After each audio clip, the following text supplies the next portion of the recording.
buenas tardes, muchas gracias por estar aquí. Esta mesa va a tener un formato un poquito distinto. Vamos a discutir costos acumulativos de la contaminación ambiental y del cambio climático, y la idea es que más que tengamos 3 presentaciones, vamos a ir respondiendo a distintas preguntas entre los panelistas. Entonces, bueno, pues les presento aquí a la doctora Ana Rosa Moreno, de la Facultad de Medicina, al doctor Aaron Yassilevi, que está en el Centro de Ciencias de la Atmósfera, y al doctor Francisco Estrada, también del Centro de Ciencias de la Atmósfera. Yo soy María Eugenia Ibarrarán, de la Universidad Iberoamericana Puebla, del Instituto de Medio Ambiente y Javier Gorostiaga. Entonces, la idea central de esta mesa es, primero, ver la importancia de traducir todo lo que estamos midiendo en muchas áreas de la ciencia a costos. Entonces, vamos a tratar de discutir cómo es que se está aplicando diferentes metodologías de valoración económica o una forma de traducir los costos de los impactos tanto de la contaminación ambiental como del cambio climático a valores monetarios que al final sirven para hacer política pública, ¿no? Pero obviamente tienen una base científica para ver cuáles son esos cambios que se están dando, y después la idea es asignarles un precio de alguna manera, ¿no? Porque al final, ¿qué se hace para política pública? Pues comparar costos y beneficios de llevar a cabo distintas acciones. Entonces, en un primer momento, nosotros en economía existen varios métodos de valoración de la calidad ambiental, y vamos a tratar de identificar cuáles son los que se están utilizando aquí por los diferentes ponentes. Entonces, hay unos métodos indirectos, que es cuando ves cómo se comportan los agentes con respecto a bienes que sí tienen un precio en el mercado, por ejemplo en salud, ¿no? Pues hay costos de atención a enfermedades. Esa es una forma de valorar el impacto de la contaminación ambiental, cuáles son esos costos que está implicando para que la gente pueda curarse, por ejemplo. Entonces hay métodos indirectos, que es a partir del consumo de bienes de mercado, o cambios en la producción agrícola, cuánto se pierde por el efecto de la contaminación, cuánto baja el rendimiento, y eso cuánto implica en pérdidas para los productores, por ejemplo, o otros costos que tienen que asumir para poder revertir los impactos de, por ejemplo, cambio climático en cuanto a sequía o cambios en temperatura. Igual es semillas mejoradas o sistemas de irrigación que tienen un costo. Entonces eso nos permite acercarnos un poco a cuál es la valoración que se le da. Entonces, hacia muy grandes rasgos, existen estos métodos indirectos a partir de gastos que se tienen que hacer de bienes de mercado que sí tienen un precio, y así se estiman un poco los costos, o si no, a veces preguntándole a la gente cuánto vale algo para ellos, ¿no? Que son un poco más complicados. Pero bueno, nada más un poco como preámbulo. Entonces, de hecho, algunas de estas metodologías se aplicaron hace años aquí en la Ciudad de México para determinar los costos de la contaminación. Entre el 2000 y 2006 hubo varios estudios, algunos viendo el valor de una vida estadística, que es una forma de estimar cuánto está dispuesta la sociedad a pagar por salvar vidas en función de prevenir muertes prematuras, y esto se traduce en un valor, ¿no? Y se puede sumar la cantidad de muertes que hay dados esos precios que se estiman, y así obtener como un valor de el costo de la contaminación en muertes, por ejemplo. Entonces, ahora vamos a hablar sobre 3 ámbitos de valoración. Uno, ligado con el sector transporte, que es un sector que es causante de contaminación, ¿no? El segundo es el ámbito de la salud, donde realmente es afectado por la contaminación, ¿no? Entonces, ¿cómo se puede obtener valores dentro de ese ámbito? Y el tercero, que está ligado a los costos del cambio climático, ¿no? Es interesante también en algún momento discutir, quizás hacia el final podamos plantear esta pregunta: ¿qué tanto se puede modelar en los mismos modelos el impacto del cambio climático y contaminación? Porque una cosa es que estamos viendo que hay retroalimentación entre estos dos, digamos, esferas que siempre las hemos tratado diferenciadas, pero que cada vez más podemos ver que hay cierta integración entre lo que está pasando en una y otra. Entonces esa va a ser la última pregunta quizá.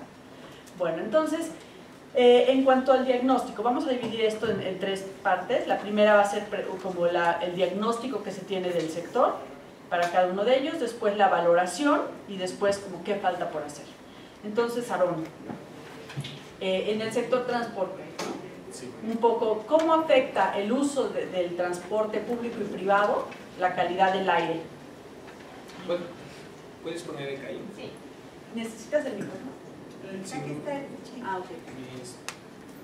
¿Me escuchan? ¿O no? Sí, me escuchan. Perfecto. Bueno, saqué estos datos, todos estos datos del inventario de emisiones para la Ciudad de México. Tengo que decir que la Ciudad de México es de las pocas entidades en México que se preocupa por hacer un buen inventario de emisiones. Ya tenemos muchos años de llevarlos haciendo. Es verdaderamente un ejemplo. Y bueno, podemos, en cuanto a diagnóstico, que es Mario estaba aquí platicando, saqué unos cuantos datos que son muy representativos y que tienen que ver con movilidad. Uno de ellos es que el transporte de pasajeros es solamente el 7% del parque vehicular y cada una de sus unidades puede transportar desde 40 hasta 200 pasajeros y lleva a cabo casi 2/3 partes de los viajes totales. Y que los vehículos particulares, aproximadamente, por lo menos en 2014, había 5.3 millones en el Valle de México, y que representa el 80% de los vehículos y transporta 1/3 parte de las personas que necesitan viajar. ¿Okay? Entonces esto es un dato interesante que quería yo poner ahorita como diagnóstico. Quería también poner, son como 2 o 3 gráficas, ¿verdad? Rápidamente, déjame saltarme, que el consumo de transporte de petrolíferos es el 58%,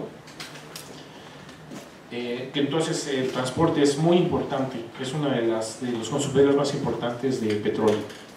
Y que con respecto a CO2, pues ustedes pueden ver en el Valle de México que los SUVs son los que más consumen por gramos por kilómetro por pasajero de dióxido de carbono, ¿okay? Equivalente, y el que menos es precisamente el Metrobús. Entonces eso es una de las cifras o de las cosas que quería aquí presentar como diagnóstico. En el sector salud, ¿no? ¿Cómo son las afectaciones? Bueno, buenas tardes. Si me pone por favor la presentación, gracias. Tenemos que partir de entender la información que voy a dar, la que sigue por favor. Oh. Gracias.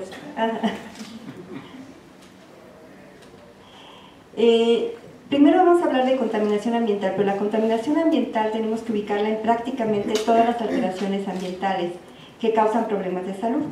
Y desde este punto de vista, la Organización Mundial de la Salud ha reportado que el 25% de la carga global de enfermedad, o sea, 1 de cada 4 enfermedades, se asocian directa o indirectamente con el medio ambiente. En el caso de los niños, en poblaciones pobres puede llegar a ser 35%. En 2012 también la Organización Mundial de la Salud señaló que alrededor de 7 millones de personas murieron a nivel mundial por causas de contaminación atmosférica, así que aquí ya estamos precisando qué tipo de contaminación, tanto en exteriores como en interiores. Y en interiores obviamente nos vamos a ubicar en lo que es la quema de biomasa como combustible. Y todas estas muertes se ven muy enfocadas en ciertas poblaciones, como pueden ser los niños, como pueden ser los ancianos, las personas con enfermedades preexistentes, pero una cosa muy importante también son las muertes prematuras, aquellas personas que fallecen antes de lo esperado en función del sueño de nacimiento y que obviamente esto va a tener una repercusión en la productividad. ¿Qué estudios se han hecho respecto a la contaminación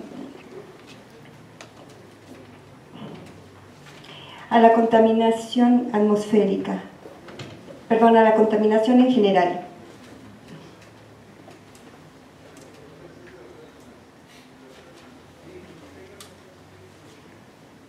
Bueno, esto se está desarmando, ¿eh? Bueno, tenemos la contaminación, como decía hace rato, tanto de interiores como de exteriores, compuestos orgánicos persistentes como el DDT, plomo. Me recordarán muchos de nosotros que durante la década de los 80s y 90s hubo muchísimos estudios sobre contaminación por plomo y efectos en salud humana.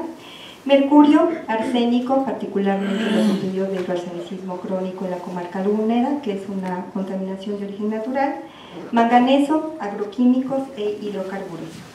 Se calcula, que este es un dato interesante, que los costos ambientales derivados por la actividad económica en el país en 2014 representaron el 5.3% del Producto Interno Bruto, que se traduce en pesos en 910.906 pesos de costos. En 2014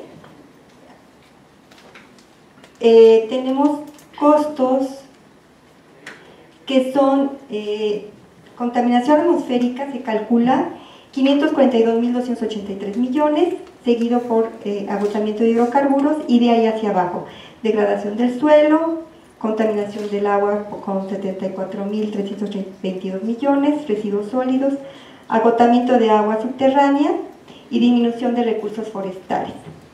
En 2003 a 2015, en México, los gastos para atender la contaminación en el país aumentaron solo un 2.4% al año, lo cual es muy poco dado los problemas que enfrentamos. ¿Cuáles son los costos en salud? Yo hice una búsqueda exhaustiva, y a nivel de que hablemos de contaminación ambiental no existen datos globales, porque obviamente tendríamos que sumar los efectos en salud prácticamente de todos estas alteraciones ambientales por regiones, por poblaciones, por tipos de enfermedades. Esto se ha trabajado mucho más, y yo creo que lo vamos a presentar más adelante junto con los otros colegas, enfocados en contaminación atmosférica, que por consiguiente también vamos a relacionar con cambio climático. Pero sí se sabe que hay ciertas regiones que son extraordinariamente vulnerables en este momento con cambio climático, en algunos casos asociados a contaminación atmosférica, que tendría que ver con todas las zonas del país, que son alrededor de 11 ciudades las que tienen más de 1 millón de habitantes en el país y que ya tienen problemas de contaminación atmosférica. Bueno, ahora nos puedes contar un poco cuáles son como el diagnóstico del impacto en la economía del cambio climático. Gracias, nada más que tengo que cambiar de computadora. Aquí ya se llevaron el control, no me digas. Un control blanco, se busca.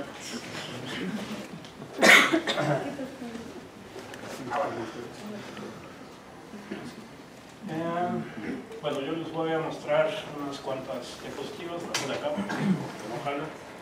Bueno, como decía María Eugenia, uno de los problemas graves en la economía es cómo rayos le ponemos precio a algo que no necesariamente tiene precio, algo que no necesariamente pasa por el mercado.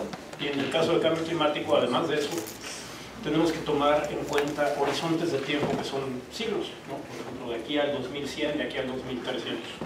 Entonces, es bueno tener en cuenta qué es a lo que nos referimos con los impactos de cambio climático. Estos son futuros posibles de cómo va a cambiar la temperatura global en este siglo, ¿no? Dependiendo de lo que hagamos, si emitimos mucho, pues nos vamos a calentar, bueno, pues 2100 si se van, pues como 6 grados, por ahí. Si nos portamos mejor, pues nos calentamos como 3, 4, y si hacemos mucho esfuerzo, pues a lo mejor lo mantenemos abajo de 3 grados. Bueno, ¿qué quiere decir esto en términos que nos importen? Es, bueno, un cambio pequeño, como de alrededor de 1 grado, aumentaría el potencial agrícola global.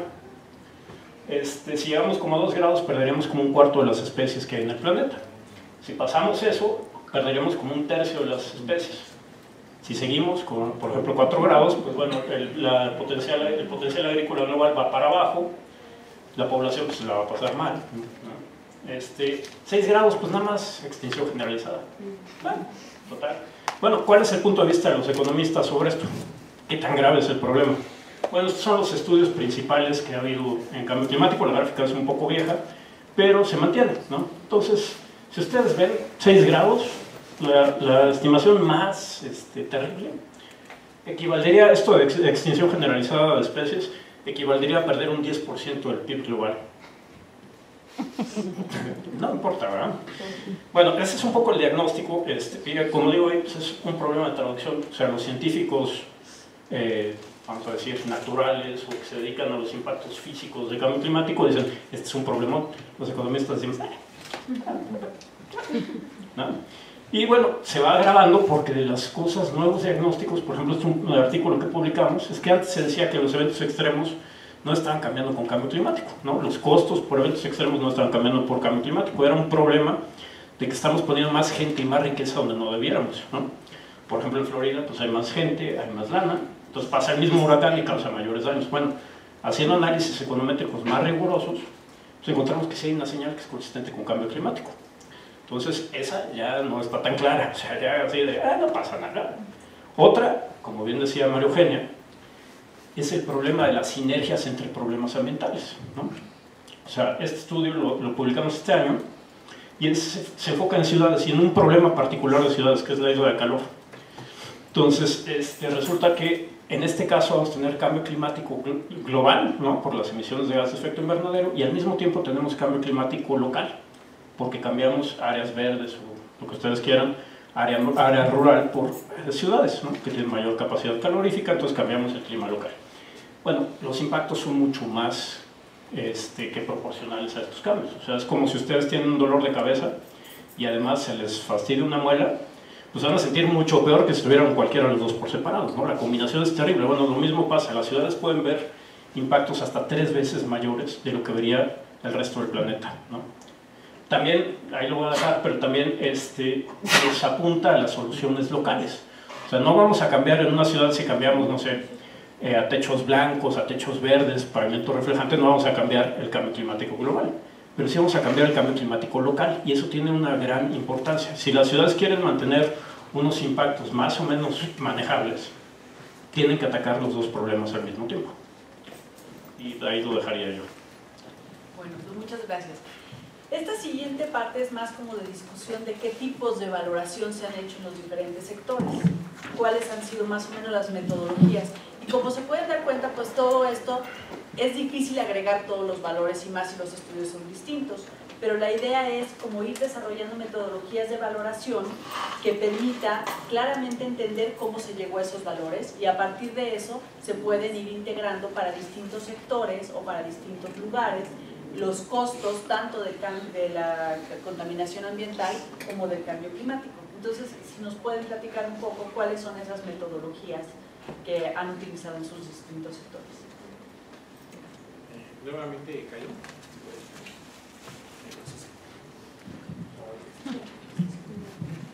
Bueno, estas son metodologías que hemos realizado, que hemos desarrollado en el centro. Déjame ir más adelante. ¿Puedes adelantarte? ¿Qué pasó? ¿Puedes irte para arriba?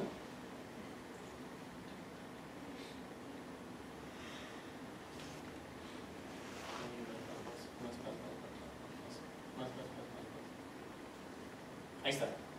Bueno, esta es una metodología que hemos desarrollado en el centro, inclusive Francisco ha estado participando en ella, en donde nosotros relacionamos, para contestar la pregunta de Maru, la población, una población en la Ciudad de México, con las diferentes metodologías que nosotros podríamos ingresar en el sector transporte. Y relacionar entonces los niveles de contaminación que se tienen al ingresar una nueva tecnología, cruzarla con los datos de población y obtener cuáles son la cantidad de número de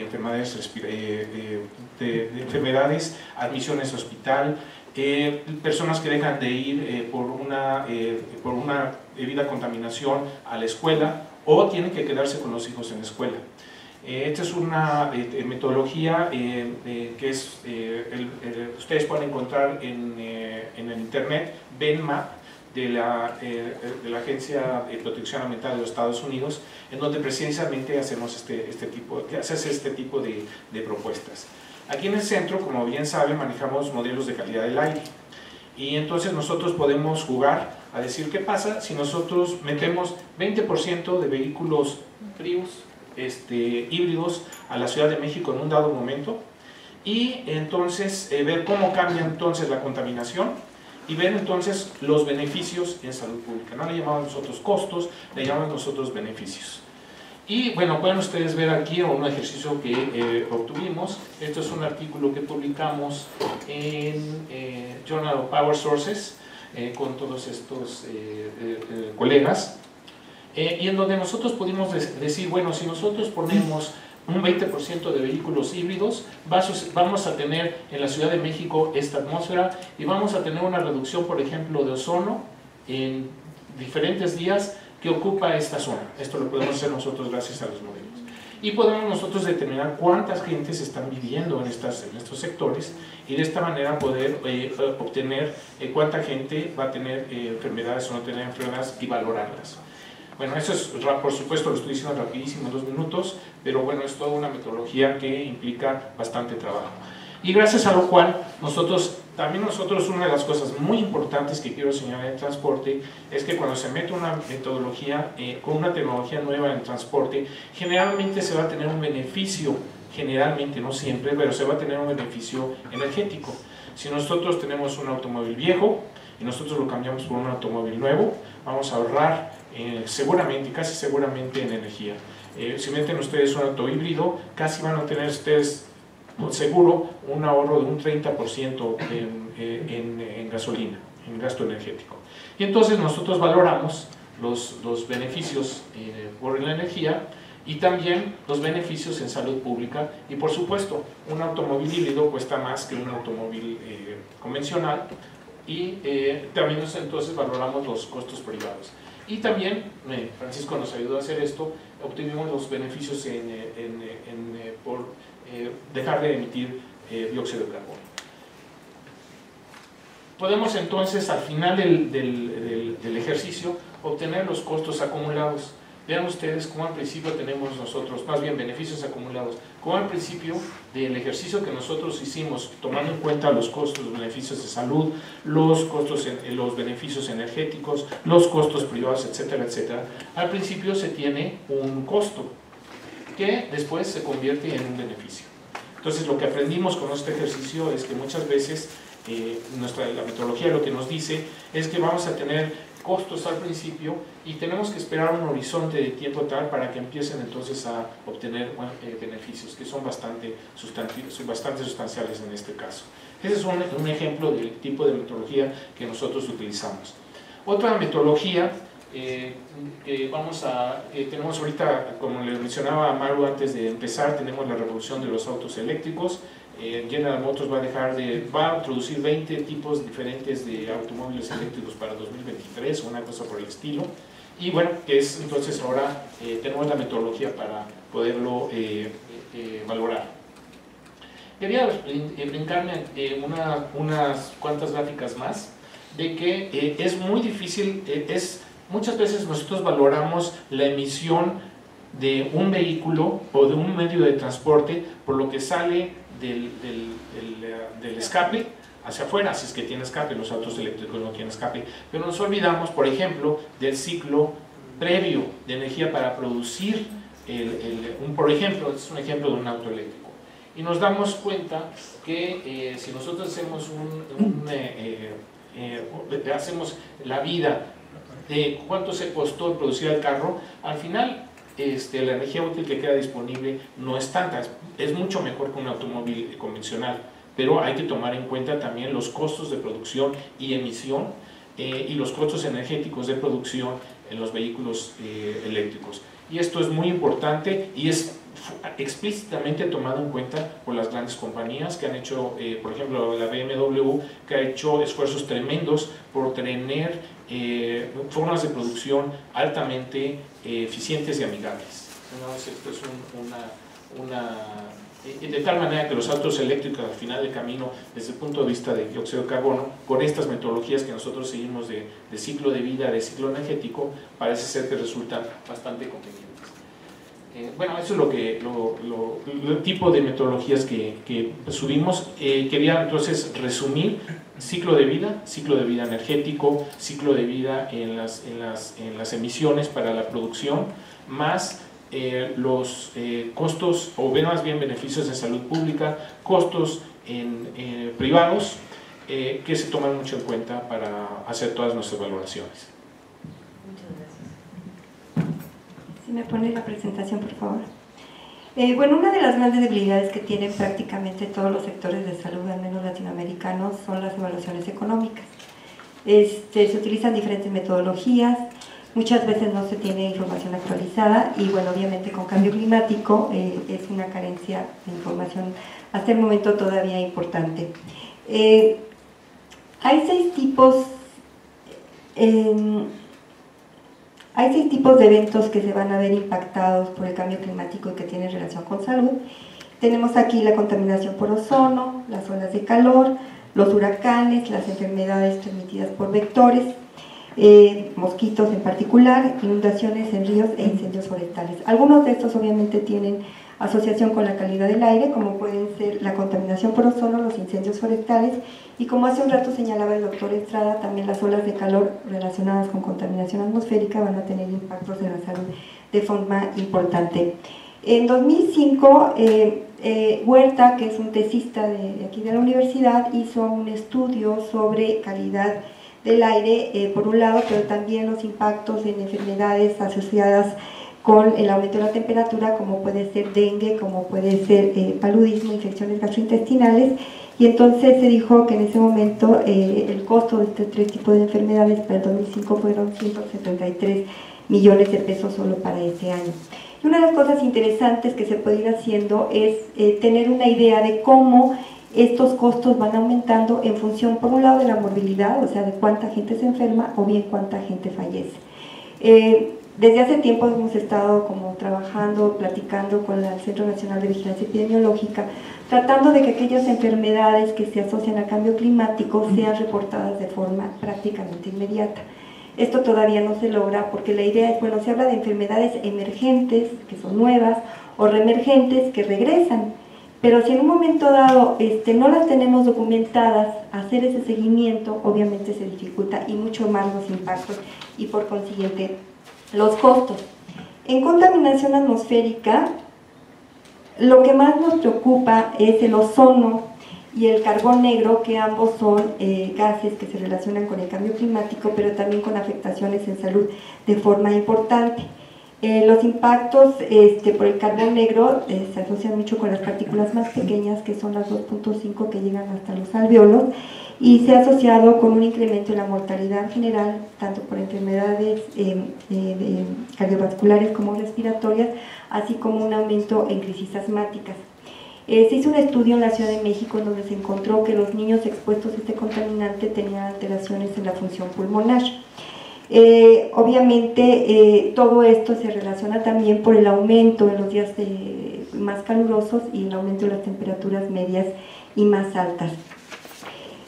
Algo que nunca se señala, pero que aquí ustedes tienen a una líder en este tema, es la aerobiología, ¿no? O sea, con el cambio en la temperatura, con el cambio en la humedad, la producción de pólenes, que son responsables de crisis asmáticas y de alergias, cambia, y esto también es muy importante porque representa costos, pero que hasta el momento, bueno, pues no hay nada claro. Tenemos unas pérdidas. Este es un estudio interesante que hizo el Instituto Mexicano para la Competitividad, en donde señala que de 1 de enero de 2010 al 24 de septiembre de 2013 se calcularon las pérdidas económicas por muertes prematuras, hospitalizaciones y consultas asociadas a la contaminación del aire. El total de pérdidas acumuladas, ahí la tienen, ¿no? Que es una cantidad muy importante, pensando que fue escasamente dos años y medio de observación. Además se reportó 3.395.822.973 pesos por pérdidas en productividad por muertes prematuras y ausentismo escolar, ausentismo laboral, que de alguna manera es lo que el doctor acababa de mencionar hace rato, y por gastos en salud 727.894.014 pesos. Esta es una metodología interesante, es una herramienta que está en internet. Si buscan el Índice Mexicano de la Competitividad, ahí describe con mucho detalle esta metodología. Yo nada más me permito expresar los costos a los que llegaron. Tenemos también, por otro lado, los costos de los desastres en México, y que bueno, sabemos que esto desde 2010 pues tenemos realmente repercusiones muy graves. Esta gráfica la tiene es del Instituto Nacional de Ecología y Cambio Climático, llega hasta 2010, pero podemos darnos cuenta cómo los costos han ido aumentando de una forma muy importante. Claro que aquí los desastres no solamente habla de salud, sino de muchas otras afectaciones. Y algo que muchas veces no tomamos en cuenta son los famosos costos sociales, ¿no? O sea, si una familia, como era lo que sucedió en el sismo, ¿no? Pierde al proveedor de esa casa, ¿qué va a pasar con la familia? Si un niño muere a una edad temprana, ¿no? Obviamente cómo se cuantifica no solamente los años de vida perdidos, sino el dolor social que hay en una familia. O sea, son costos que es muy difícil ponerle pesos y centavos, pero que no se pueden obviar ante los problemas de cambio climático. Esto se ha trabajado mucho más en Asia, tenemos muy poca información. Por ejemplo, en México, en Asia se ha visto ante desastres que quienes mueren más son las mujeres y las niñas, porque obviamente rescatan con más facilidad a los hombres de cualquier edad. Las mujeres en las sociedades asiáticas prácticamente no tienen valor. Incluso se hizo un estudio muy interesante de un sistema de alerta temprana que se instrumentó en Bangladesh, porque ustedes saben que en los eventos de los monzones mueren miles o cientos de miles de personas. Entonces se instrumentó este sistema de alerta temprana, funcionó según esto muy bien al principio, pero después viene un gran monzón y se dan cuenta que la mayor parte de las personas que murieron fueron las mujeres y las niñas y los niñitos pequeños. Entonces, cuando se evaluó qué era lo que había sucedido, descubrieron un tema cultural muy interesante, y es que en Bangladesh las mujeres no salen de su casa si su esposo no les da permiso. Entonces, ante un evento de si el marido ya se huyó, ya se ahogó o cualquier cosa, pues no llega a decirle a su mujer que salga con su familia, estas personas mueren. La otra cosa también es, por ejemplo, ante eventos extremos, muchos de los niños que quedan desprotegidos acaban en redes de prostitución. Las mujeres llegan a tener que prostituirse para que les den alimentos, que les den medicinas. Entonces, todo esto a nivel de un desastre, hay muy poca información en México, en general en América Latina, y de costos pues prácticamente no tenemos nada. Después tendríamos esto que fue publicado por Huerta en 2013, que son los beneficios económicos por la reducción de ozono en la zona metropolitana del Valle de México de 1991 a 2011. Y él concluye que en ese periodo, con la reducción del ozono que se dio, se salvaron 348 vidas. Y si él cotiza cada vida en $300,000, tuvo un total de $104,400,000. También tenemos otra información de la organización, esta es de la Organización Mundial, no, del INEC, pero con base en los lineamientos de la Organización Mundial de la Salud. Si las partículas finas se mantuvieran de acuerdo a los lineamientos de la OMS, tendríamos un ahorro de 45,000 millones de pesos. Pero sin embargo, si nos pasamos a los lineamientos que tenemos en México, que son más laxos que son de la OMS, en vez de ser 45,000 millones de pesos, bajaría a 27,000 millones de pesos. Entonces, como ven, hay mucha más información respecto a esto. El doctor Horacio Riojas del Instituto Nacional de Salud Pública ha hecho algunas aproximaciones, en particular con ozono, en algunas otras con partículas suspendidas totales, sobre todo con relación a muertes prematuras y relación a días de hospitalización y costos en cuestión de medicamentos. Yo les voy a hablar un poco de las metodologías que usamos nosotros para el cambio climático. ¿Le pueden cambiar por favor?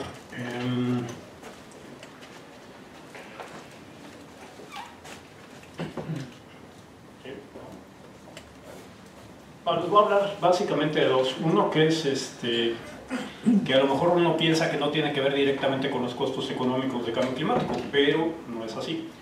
Uno tiene que tener una idea de qué tanto el calentamiento que hemos observado tiene que ver con la parte antropogénica y qué Otra parte tiene que ver con variabilidad natural, etcétera, etcétera.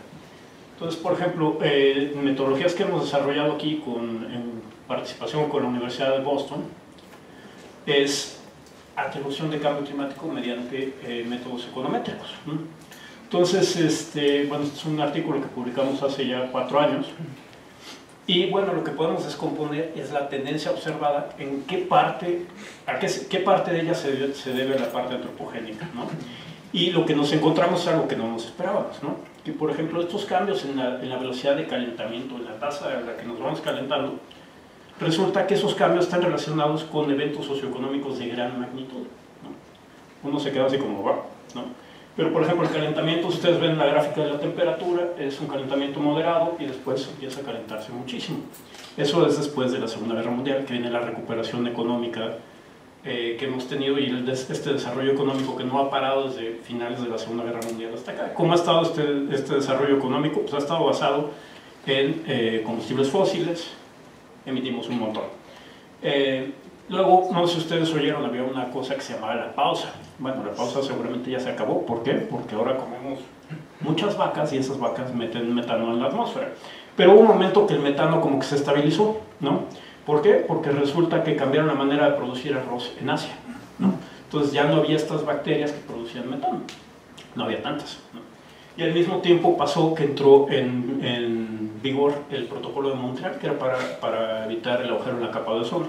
Bueno, todo esto tuvo un efecto directo sobre el forzamiento relativo, este desbalance de la energía del planeta, y pues se puede ver en las temperaturas globales. O sea, lo sorprendente de esto es que podemos ver los impactos de eventos socioeconómicos grandes en la tasa de calentamiento.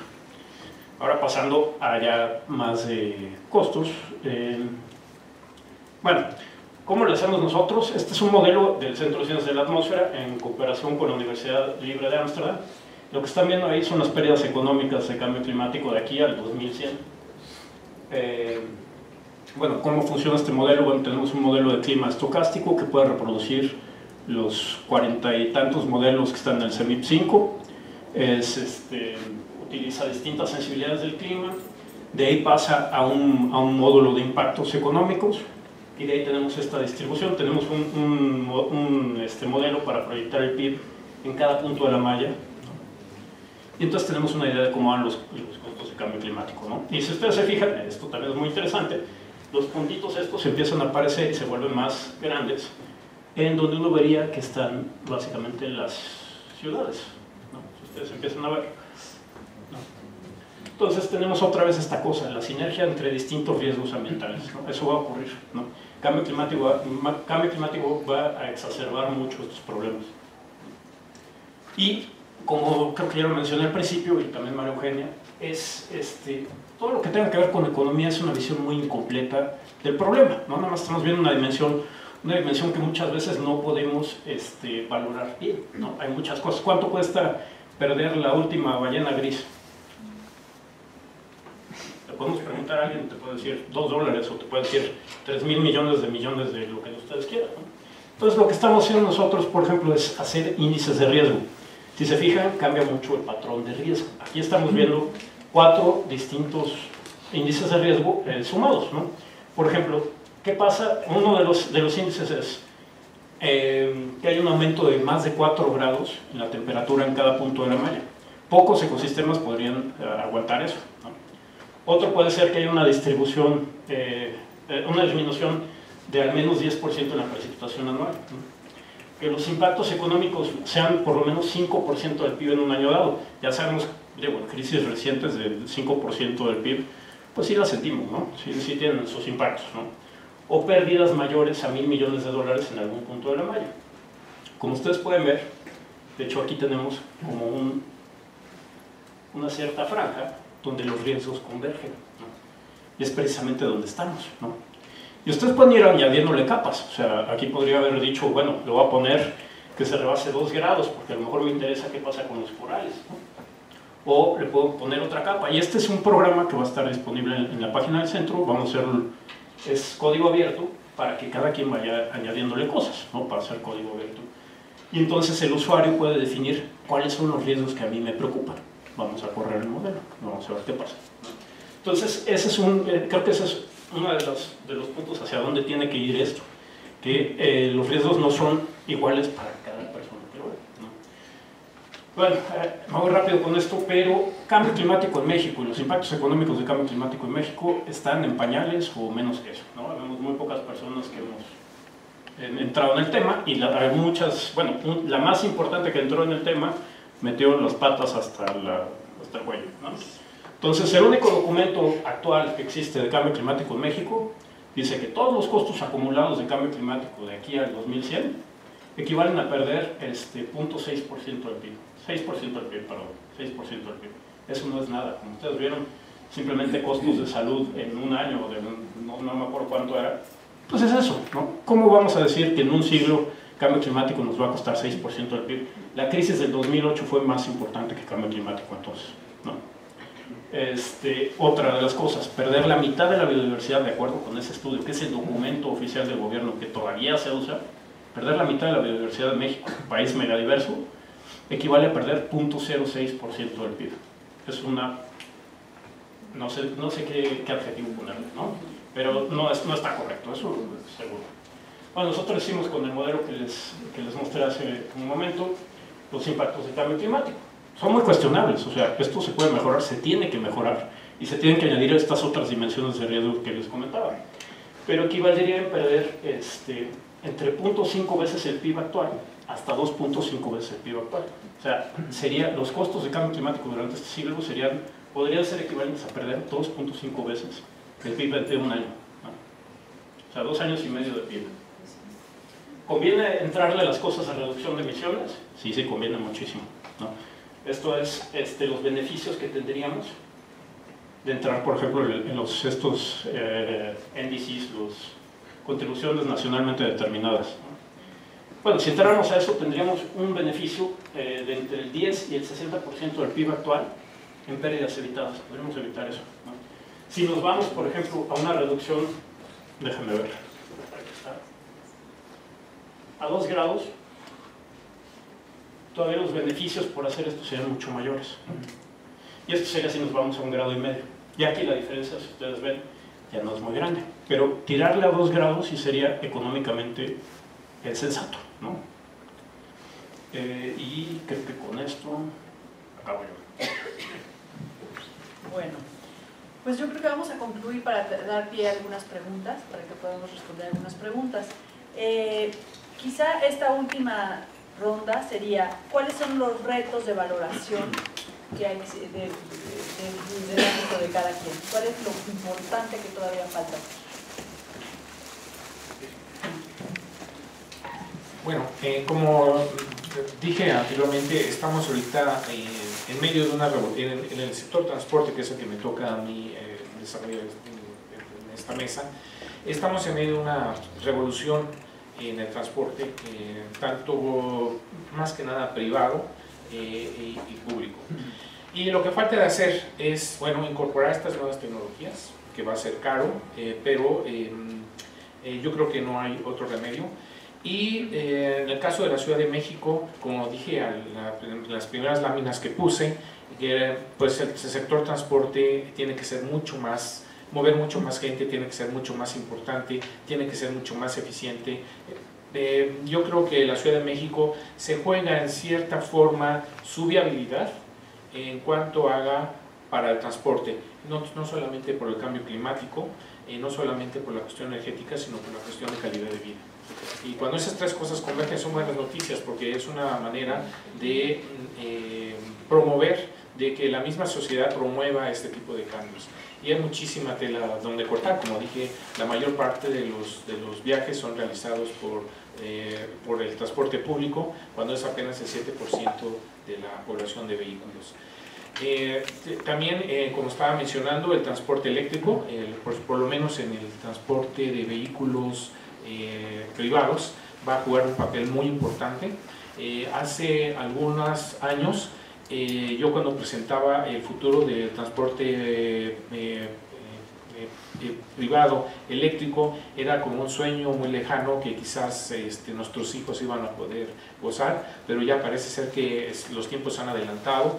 Inclusive los estudios que mostré en algunas de las láminas, en donde al principio se mostraba que los autos eléctricos, por sus problemas de producción, no eran tan convenientes desde un punto de vista de cambio climático. Pero ahora que ya tenemos que por lo menos hay países que tienen una red eléctrica en donde se produce un poco más en forma limpia electricidad, han resultado que pueden ser una tecnología conveniente. Entonces lo que faltaría por hacer en México es precisamente tener una red eléctrica limpia de energía, desde las energías limpias con viento, con solares, a cambiar nuestras plantas de electricidad en vez de combustible sucio con alto contenido de azufre, por termoeléctricas que funcionen con gas, aunque sea importado, para poder entonces incorporar ese tipo de tecnologías. Y yo creo que nunca perder de vista los análisis de ciclo de vida. Muchas veces las apariencias engañan y hay que tener mucho cuidado. Tenemos que tener un gobierno que toma decisiones en base a cuestiones objetivas, científicas, para no errar. Un ejemplo de ello es, por ejemplo, el gas natural. El gas natural para producción de electricidad, en mi opinión, pues es muy conveniente, pero para el transporte público lo cuestiono, sobre todo por las deficiencias que se tienen. Va a costar muy caro establecer las vías para transportar gas natural. Hay muchos escapes, se han cuantificado mucho en Estados Unidos, se está cuantificando mucho ahorita, de que las emisiones por fugas en su transporte de gas natural no se habían tomado en cuenta, de tal manera que salen negativas para el caso de aplicarlas a transporte público y privado. Entonces hay que tener mucho cuidado con ese tipo de decisiones, basarse en cuestiones objetivas. Entonces, para resumir, creo que el transporte tiene buenas noticias, soy optimista en el sentido de que quizás no vamos a lograr el 2%, pero por lo menos el sector transporte puede disminuir sus emisiones de efecto invernadero por las nuevas tecnologías, la eléctrica, como estaba mencionando, siempre y cuando sea producido en una red limpia de electricidad. Básicamente es eso. Bueno, yo creo que el sector salud tiene un gran reto enfrente. En principio, para poder contar y cuantificar, necesitamos saber qué es lo que queremos y cuál es la calidad de los datos. Entonces yo creo que se han hecho muchos esfuerzos a nivel de investigación, pero no deja de ser una investigación muy puntual en cierto tipo de problemas. Yo creo que se tiene que trabajar con mapas de riesgo, que de alguna manera es parecido a lo que el doctor Estrada señaló, ¿no? O sea, no es lo mismo estar hablando de Yucatán que de Oaxaca, que de Nayarit, que de Tamaulipas. Tenemos problemas regionales. Tenemos que identificar con base en sistemas de información geográfica, ¿no?, que son maravillosos, cuáles son los riesgos por regiones y con base en eso qué podemos esperar en cuestiones de cambio climático con todas las afectaciones que se pueden dar. De esta manera podemos saber cuáles pueden ser los probables costos que se están viviendo ahorita y cuáles pueden ser los pronósticos. Tenemos que pensar en escenarios, o sea, cuánto vamos a invertir, porque eso también implica costos, no nada más el que se suscite un problema. Si nosotros tenemos la necesidad de priorizar, necesitamos cuantificar dónde están los principales problemas, en qué regiones, qué poblaciones son vulnerables, qué es lo que las hace vulnerables, y podremos incidir en las vulnerabilidades tanto sociales como ambientales, pero no podremos incidir en las vulnerabilidades individuales. De esta manera, en la medida que nosotros podamos identificar cuáles son las prioridades, podremos decidir cuánto dinero le metemos. Pero también tenemos que saber cuánto dinero nos va a costar si no metemos dinero para solucionar los problemas. Porque sí, puedo decir, bueno, métele 1.000 millones de pesos a esto para que soluciones un problema, sí, pero si no le meto esos 1.000 millones de pesos, a lo mejor me va a costar 5.000 millones de pesos, más muchas muertas, más muchos costos sociales que hace un rato mencionaba y que son imposibles de cuantificar desde el punto de vista económico. Entonces yo creo que hay que trabajar de una manera conjunta, una cosa muy importante, hay que fortalecer el sector salud.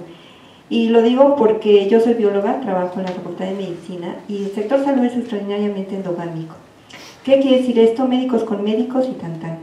Cuando uno mete otra forma de mirar los problemas, cuando uno trata de hacer interdisciplina, es extraordinariamente difícil. Entonces yo tengo una optativa que justo comienza en 40 minutos y que les digo a mis alumnos, ¿no? Ustedes tienen que aprender, ¿sí?, a negociar con otros sectores, porque las decisiones que tome el sector salud, el sector forestal, el sector agrícola, va a tener impactos en salud de forma directa o de forma indirecta. Pero si ustedes van a discusiones interdisciplinarias y no llevan el sector salud como el eje toral de discusión, pues nadie les va a interesar. O sea, quien trabaja en la parte agrícola se va a interesar en agua y qué pasa después del agua no le importa. Es al sector salud que le importa. Pero si el sector salud no llega con todo el conocimiento y con todo el poder y con toda la capacidad de entender lo que los otros están diciendo y cómo esas decisiones pueden afectar el sector salud, seguimos trabajando con un sector totalmente aislado de los problemas ambientales. Entonces eso es una cuestión de que hay que fortalecer el sector salud en ese sentido y yo he participado en algunas reuniones interdisciplinarias y llega alguien de COFEPRIS de un nivel como de cuarto, ¿verdad?, y que llega así con su lapicito y como que asustado viendo a ver de qué se trata, ¿no? Y cuál es la posición del sector salud y nada, ¿no? Entonces esto es algo que definitivamente hay que fortalecerlo, ¿no? Hay que también tener esa capacidad de negociación entre otros. Yo digo que el cambio climático es como un gran rompecabezas. Si quitamos una pieza no podemos entenderlo todo. Pero para poder entenderlo todo tenemos que tener esa apertura y esa visión holística en donde todos los sectores, donde todas las instituciones y por consiguiente todas las áreas de estudio son importantes. Entonces, incluyendo la parte de psicología, ¿no? O sea, todo lo que es la percepción de riesgo, la parte que viene después, que es la comunicación de riesgo, ¿no? Y ahorita, bueno, esto de riesgo está muy palpable en nuestra biomasa, ¿no? Después de lo vivido hace 2 semanas. Entonces yo creo que sí, para poder hacer esa cuantificación, que además es fundamental para priorizar dónde debe de actuarse y con cuánto dinero, pues se tienen que hacer estos estudios, pero yo creo que es algo que tiene que trabajarse de una forma mucho más organizada e intersectorial. Bueno,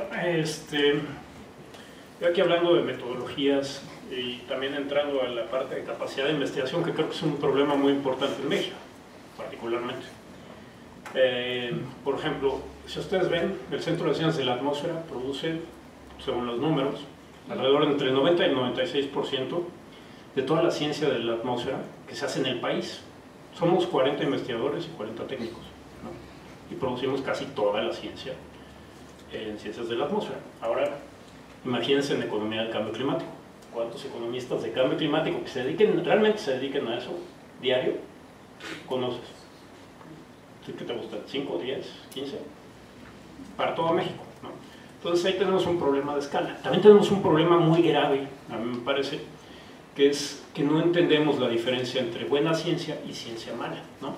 Una cosa es, yo por ejemplo les hablaba, ¿no?, los métodos econométricos, los modelos para evaluación, todo esto, pueden ser muy criticables, pueden ser deficientes, les puede faltar muchísimo, ¿no? Y esto también es una invitación para los que piensen en hacer una maestría, un doctorado, trabajar en investigación. Este es un tema súper fértil para el desarrollo de nuevas metodologías, pero hay veces que no entendemos lo que es mala ciencia y lo que es ciencia en desarrollo, ¿no? Y este es un problema que permea mucho al gobierno, porque muchas veces se dan proyectos para resolver problemas nacionales, ¿no? Y esos problemas nacionales no se resuelven. ¿Por qué? Porque no había la capacidad instalada para hacerlo de entrada, ¿no? Entonces, en vez de ofrecer una buena asesoría al gobierno, lo llevamos por el lado oscuro, ¿no?, como dirían en la Guerra de las Galaxias, ¿no? Entonces, eso hay que tener mucho cuidado, ¿no? Hay que siempre tratar de las metodologías, la mejor ciencia disponible, ¿no? No es una cosa de aprender, no es una cosa de, ay, se me chispoteó, ¿no? Tiene consecuencias, ¿no? Entonces, esa es una cosa, tenemos que tenemos que impulsar mucho la formación de recursos en estos temas. En cambio climático desde la parte física, en cambio climático en la parte de economía, en la parte de salud, en todo esto, y los problemas también de contaminación, aunque hay mucho más gente que en cambio climático. Entonces, yo creo que pues, para abrir la discusión, eso sería bueno. Bueno, pues creo que de cosas importantes que quedan aquí es todas estas metodologías, todas son muy debatibles, muy cuestionables en algunas cosas. Lo importante es que sea transparente en los supuestos y que haya mucha discusión, un poco porque como estamos viendo, sirven para tomar decisiones, cuáles son los costos, cuáles son los beneficios de su implementación, y esto debía ser bastante discutido antes de tomar las decisiones. Entonces, desde ese punto de vista de la transparencia, algo que me parece interesante es ver cómo realmente, dense cuenta la diferente formación de la gente que está en la mesa, ¿no? Y así son las tomas de decisiones. Entonces creo que se ha avanzado mucho en que ya podemos sentarnos desde diferentes disciplinas, y antes yo recuerdo que, pero ¿cómo le vas a poner un costo a la vida? Bueno, pues se tienen que poner, y eso creo que es un paso grande que se ha dado en 20 años, 30 años en esto. Yo quiero agradecerles mucho a todos los ponentes por haber aceptado esta propuesta de formato, que creo que salió bien al final porque pueden ustedes comparar diferentes cosas, pero sí era un experimento en sí mismo. Y creo que quizá queden con más dudas que respuestas, pero bueno, los invitamos a que consulten la literatura, que sepan que hay diferentes formas de hacer las cosas y pues que lean mucho sobre esto. Y bueno, vamos a abrir la sesión de preguntas.